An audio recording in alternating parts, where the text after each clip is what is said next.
What do you think about when you think about the word poverty? Maybe you think about an empty kitchen, no food. Kids with torn clothes, a family living on the street. And while all of these things are certainly images of poverty, I believe that poverty is something that lies much deeper. It's an identity about who we are and what we deserve. And I can say that because I grew up poor. But the funny thing is that I didn't really know I was poor.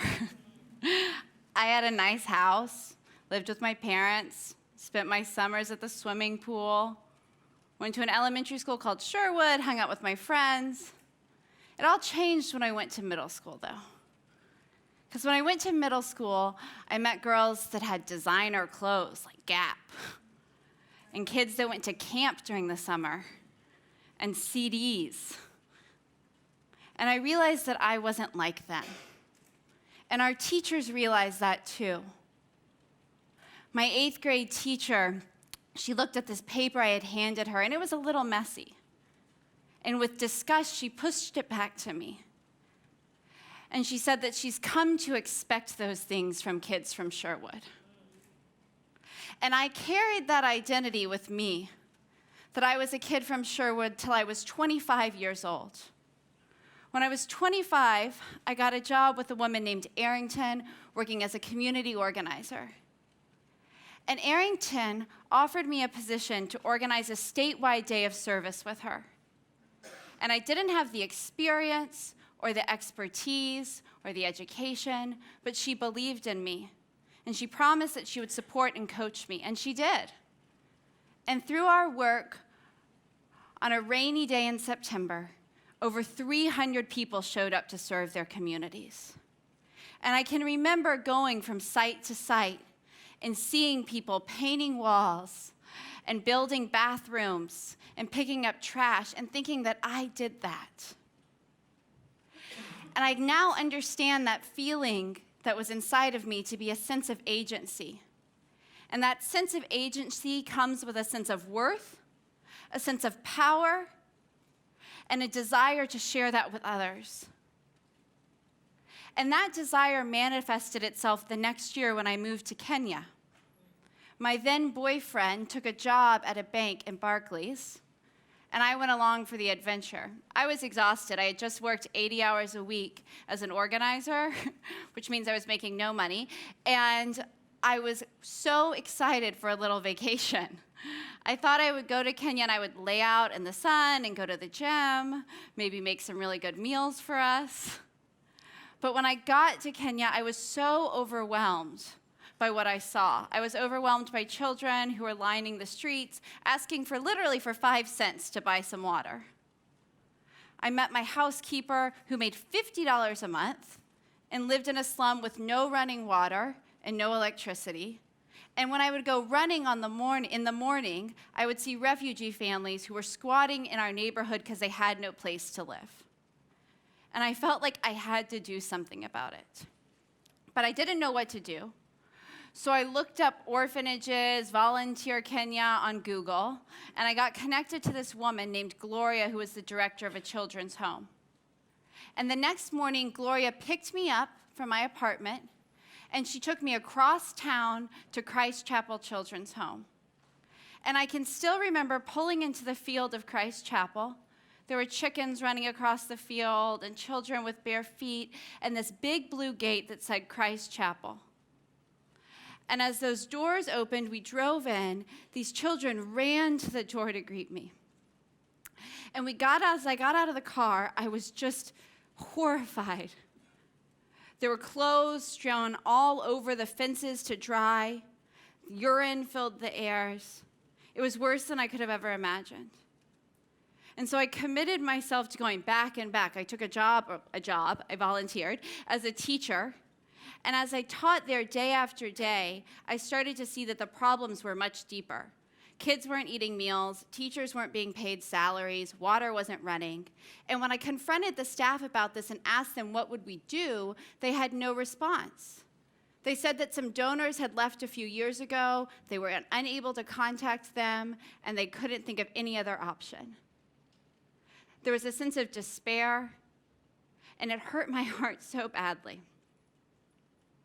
And so I started to meet with other volunteers and say, what could we do to make a more sustainable approach to handling child poverty?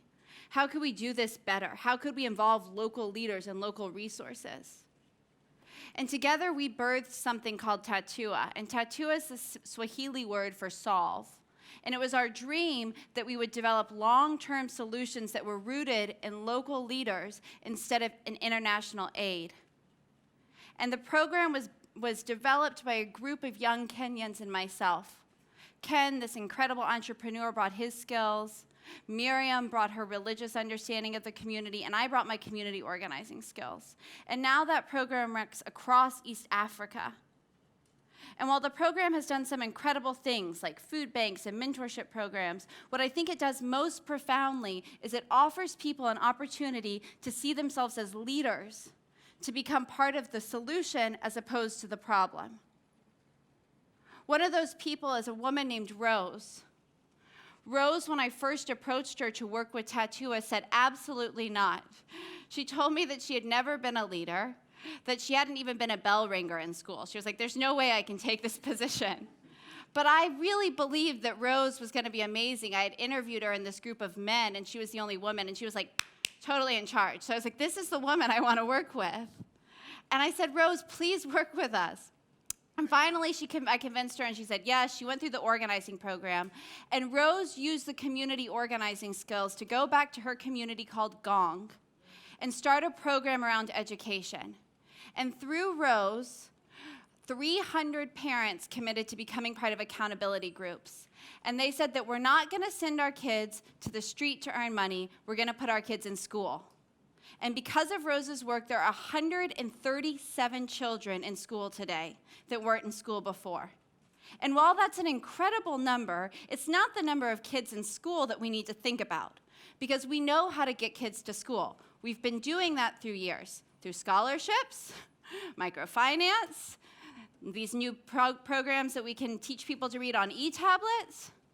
But those things actually promote poverty.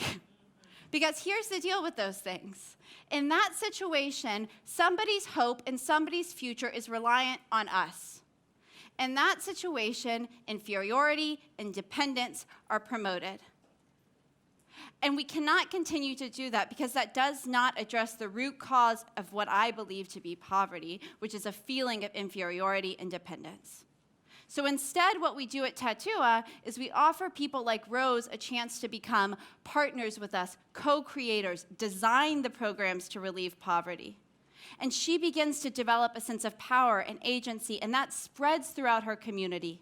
And instead of getting 25 kids to go back to school, you have a community that cares about education. You have a group of parents that are committed to education. And that is sustainable change. And it's not just Gong that's changed, because I've changed too. I can't buy my coffee without thinking about how it's farmed in Kenya anymore. Or look at our foreign policy without understanding that it does nothing to promote local leadership. And that's not because that's head knowledge. That's because I was in a relationship with people in Kenya that I love dearly, and I so desire something more for them. And I'm not here today to ask you to love Kenya or to yearn for Kenya because that's my story. But I am here today to ask you to rethink poverty with me. Because until we acknowledge the fact that looking at poverty on the surface level is deeply problematic, we will continue to promote inequality. And the good news is there's a way we can do this. I'm going to give you 3 things to do. The first is that I want you to join me in examining the identities that you are assigning to people because of where they come from, their neighborhoods, or their outside contexts. The second is I'm asking you to engage in relationships with people that don't only ask them to change, but give you an opportunity to change too.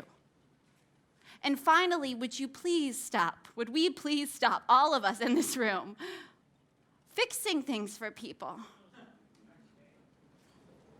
Because until we stop doing that, when we fix things, we promote the idea that we are the solution and they are the problem. And in that paradigm, equality will never exist.